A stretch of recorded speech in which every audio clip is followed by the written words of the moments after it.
All of a sudden, it felt like my brain flipped upside down.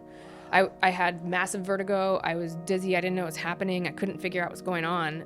And it turned into like 10 weeks of the gnarliest injury I've ever had. There's now a lot of different therapies that are really helping people. That I know a lot of friends of mine that are in the Navy that have gone through massive brain injuries and stuff are trying these different techniques. But it's challenging because everybody's symptoms are different and everybody's brain's a little bit different. So there's still depending on what area of the brain that gets injured is going to affect different things, I'm sure. Right. So.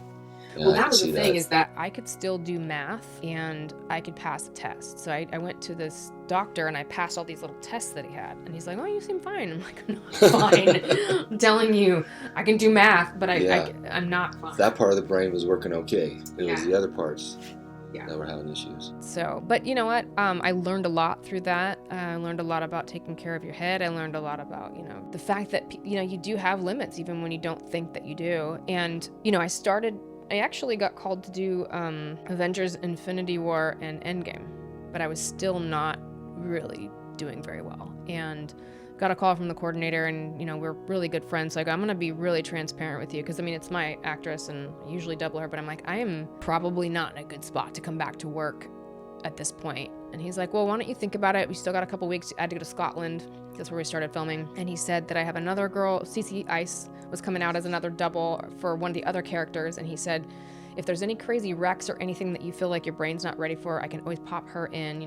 He was really helpful in that sense, because I think it was gnarly, because every weekend I would just sit in my hotel room and just basically shake until Monday, because I was not better yet. But I do think that going back to work and really making myself have to get it together helped me a lot too. Help you focus, help you have a goal, help you have something to work towards and focus on. Yeah, because there's a lot of despair in that, right? I remember the moment where I said, okay, I'm gonna make a decision right now. I might just be this person. I might be different for the rest of my life. So I have to figure that out. Like, if this is me for the rest of my life, then how do I live my best life like this?